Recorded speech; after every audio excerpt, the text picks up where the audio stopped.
Well, hey guys, welcome back to the channel. As you probably know, the Chargers, the ALC-42s, have taken Amtrak by storm, and rail fans everywhere are seeing all these different variations of the ALC-42. And Amtrak has recently released a couple schemes, including the ALC-42 itself, which wasn't that old, but Bachmann has faithfully recreated that.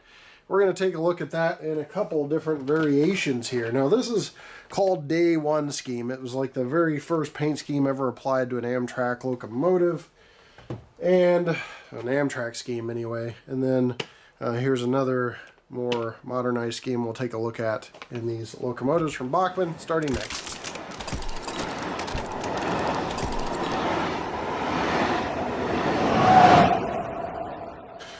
So we'll go ahead and unbox this. In case you wonder, this is the item number for the Day 1 scheme, and here's the item number for the Phase 6, as they call it. It's the more modernized scheme. So, Bachmann box, plastic blister, slides right out. This is a little different. Looks like they got little hook tabs here. Pull. And I'm gonna pull this clamshell. That just releases the side, and then this releases the top. So they got this very secure in here. There's the locomotive. In the bottom, just kind of peel that around. Here is all the paperwork. Quick start guide for the SC44 Charger. This is the ALC42 and deviation of that. There's exploded parts, diagrams that we talk about all the time, 1-year warranty and 90-day accessory warranty. And then there's a Bachmann flyer for the Bachmann catalog, which I still look forward to every year. Should be a few months off for that Bachmann catalog. But there is Day 1 scheme in all its glory. We'll take a look at that on the turntable, and we'll also take a look at Phase 6. So I'm going to tell you from the jump, my pull test meter is broken. It just gave up the ghost. It needed battery replacements, and then the prong just broke. It was very brittle. So that's out, but the previous version of this I tested had a pull test of 3.7, which is easily over 50 cars. So anything for passenger service not going to be a problem, because that's 50 freight cars on a pull test scale. Bachmann Easy Mate 2 couplers on the front with accessory hoses and brake line hoses there, along with MU receptacles. The headlights, number boards up top, windshield wipers. Those are more like ditch lights. These are the headlights right here in the center. Those are all LED. Little mirror there. Even a little snowplow action down here, and magnetic glad hand on this Charger. So as we zoom in, you can see the 5-chime horn is tucked away here. It's got some antennas up top there. Should be PTC compliant. Cab air conditioner is also tucked away. This is all below the surface to help with aerodynamics. These puppies go at high speeds, but you can see even the AC unit has some nice fan grate and fan detail tucked away in there. So really nicely done. And then you've got your antennas right here. And the horns with the little covers, so those aren't open-faced horns. The scheme is just beautiful. Everybody loves it. Day 1 scheme is just amazing. A lot of detail here as well on the roof, including radiator fan grill detail towards the back, some grating, and some more antennas. This thing is just adorned with antennas, 4 in total on the top in different areas. Then you have this little walkway that lights up for access for crew servicing and such, which is cool. And then there's warning labels as well along the side. So the color and print job is just great. You also have some really nice truck detail on here as well, including those specialized wheels with the little holes in them that aid in fast movement and stopping of the locomotive there. As we get to the back, more of the same we talked about. Separately applied grab irons for access, crew access to the door here. A little crew platform. Again, Easy Mate 2 coupler with a magnetic glad hand. And separately applied step ladder access here. So that's pretty cool. Looks like there's a little hair on there, or a little bit of flashing. I think that's a little bit of flashing or something. An Amtrak logo on the back as well. Rear lights. Rear door with even a little tiny molded in, or separately applied maybe, door latch there.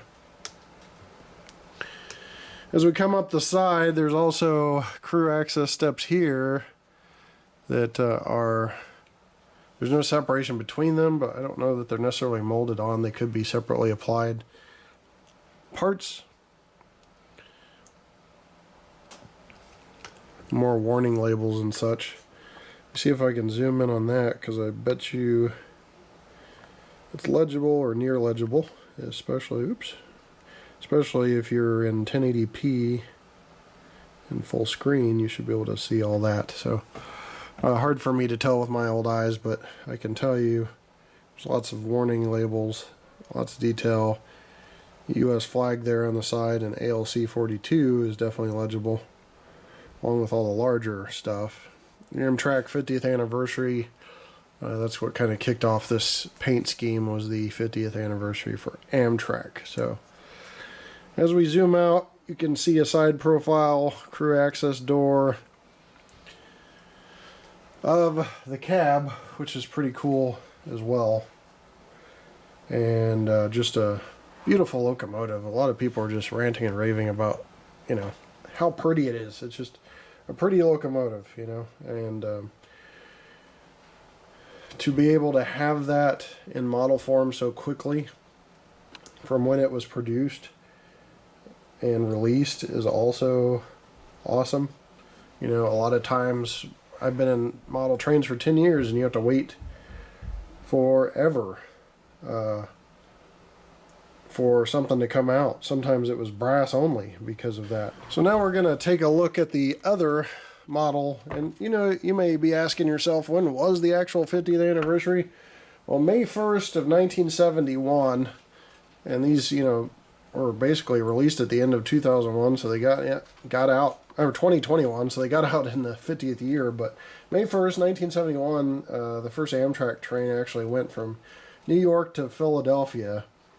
And now, you know, here we are 50 years later. So they've gone from that single route to over 500 destinations, 46 states, District of Columbia, and 3 Canadian provinces as well. So there's over 21,400 miles of routes with Amtrak now. So in 50 years, they've really covered a lot of ground, no pun intended. But here is what they call Phase 6. So freshly designed locomotive. Newest phase, and I'm sure they're going to be rolling out some other corresponding equipment in this scheme or similar to this scheme, but you see the different colors there. You don't want to ask me, I'm colorblind, but I think that's orange, and this is the Amtrak number 300, and we've gone over a lot of the details. Not any differences that I can see between the two in terms of detail, just looking at it. But they are really beautiful locomotives, so I wanted to show you both the schemes here. I'm going to do a Vanna White 360 on this as well, so you can see that. Amtrak logos on the back of that one as well. But mostly what we're looking at here is just the different scheme. This is Phase 6. So we'll stop again at the front profile and kind of show you with the color differences. Sometimes stuff pops out a little more, but there's a roof look as well. Again, alright, applying track power essentially starts this locomotive up.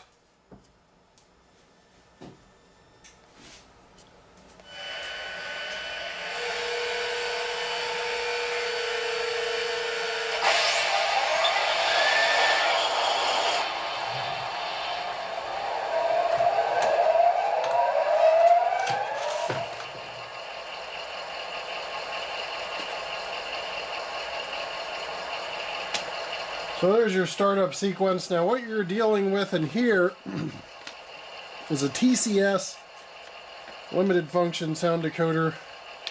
May not even be that limited function, I'm not sure, but they have these trees essentially, and so there's different function pages. And I don't know how well this is going to play with my DCC system, so we may just go over through a few functions here. The first one is bell. Now when the bell is sounded, the ditch lights actually blink. I can show you that. Looks like we may have some other sounds going on here too, but when the bell sounded, the ditch lights blink, and you can see that there. So we'll set that down and go to the next function. Here's the horn.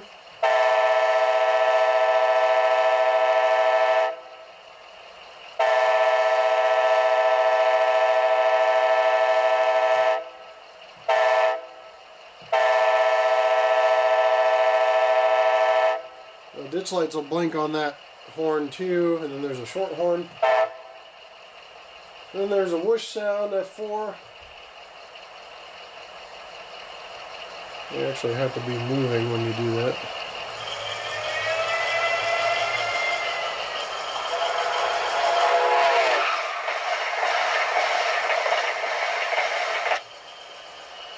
I just cut that off a little early, but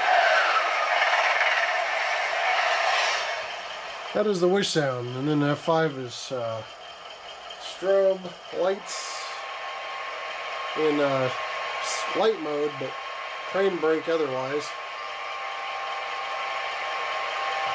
F6 is your prime mover.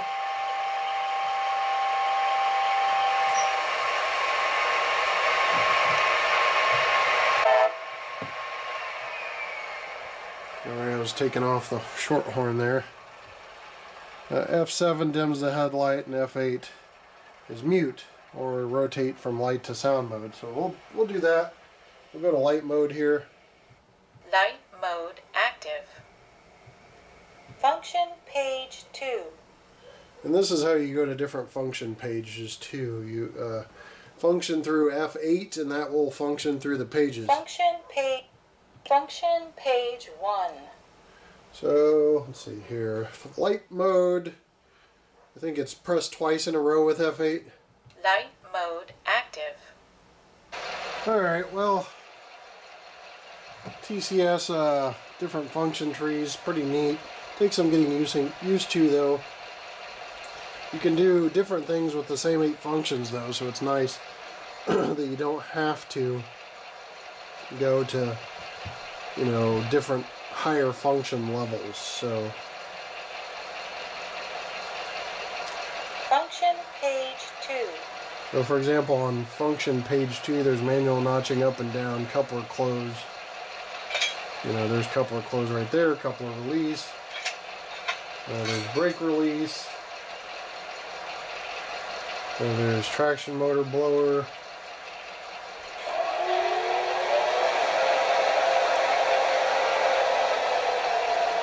Function page 3. Function page 3. You got forward quill.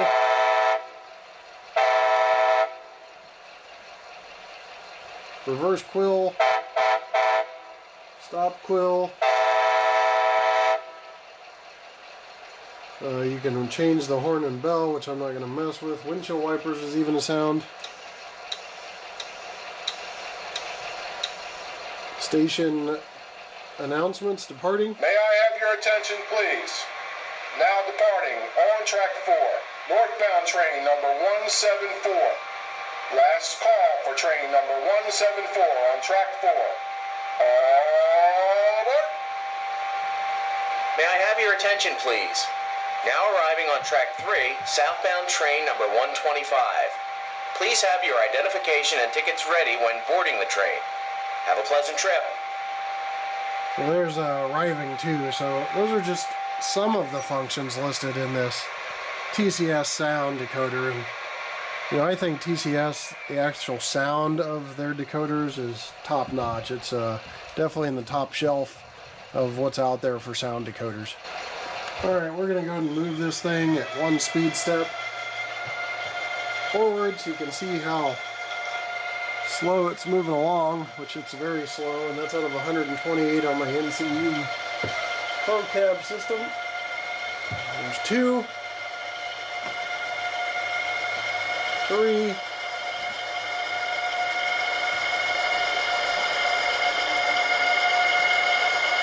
there's 4,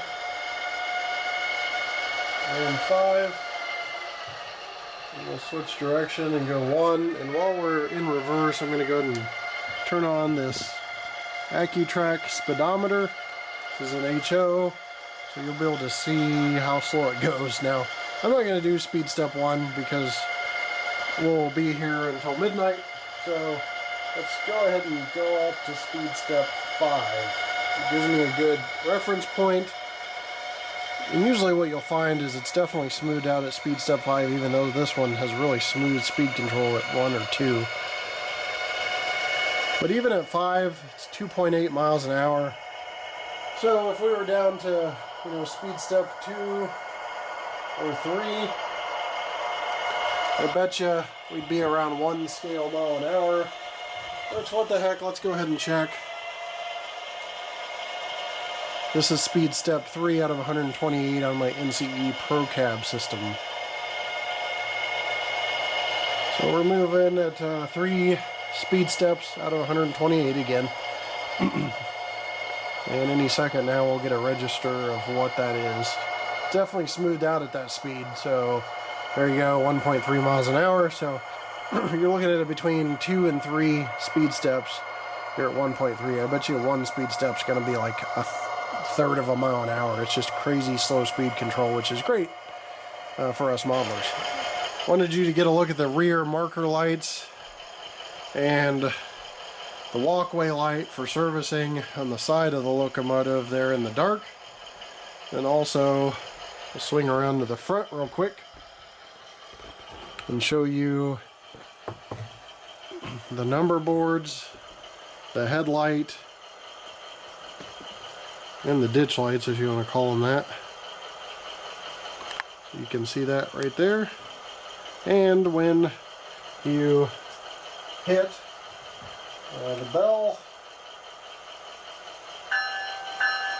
like I said before, you get oscillating ditch lights. Same for the horn.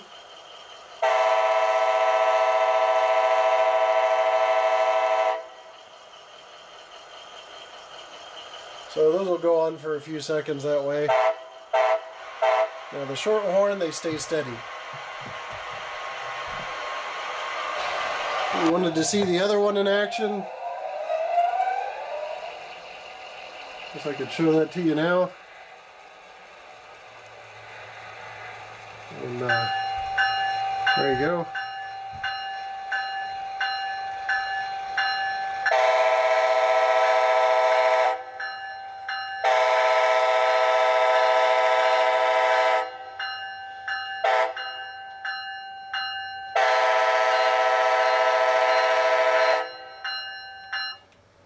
So that's that one in action, and the prime mover is actually turned off on that. And you can actually turn the prime mover on with F6. So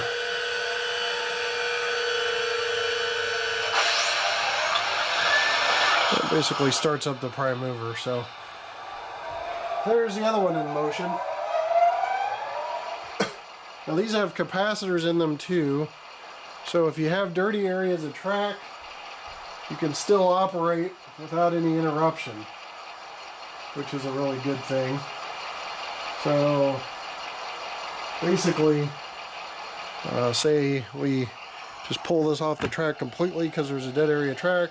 2 1000, 3 1000, 4 1000, 5 1000, 6 1000, 7 1000, 8 1000. About 8 seconds, almost 9 seconds of power if you have a dead area or a really dirty area before it needs to have that signal back, that DCC signal, to continue operations. So really good capacitor in there. I just tested a locomotive earlier this week that had like a couple seconds just by pulling it off the track. So it's a pretty good one in there. So overall, pretty solid model.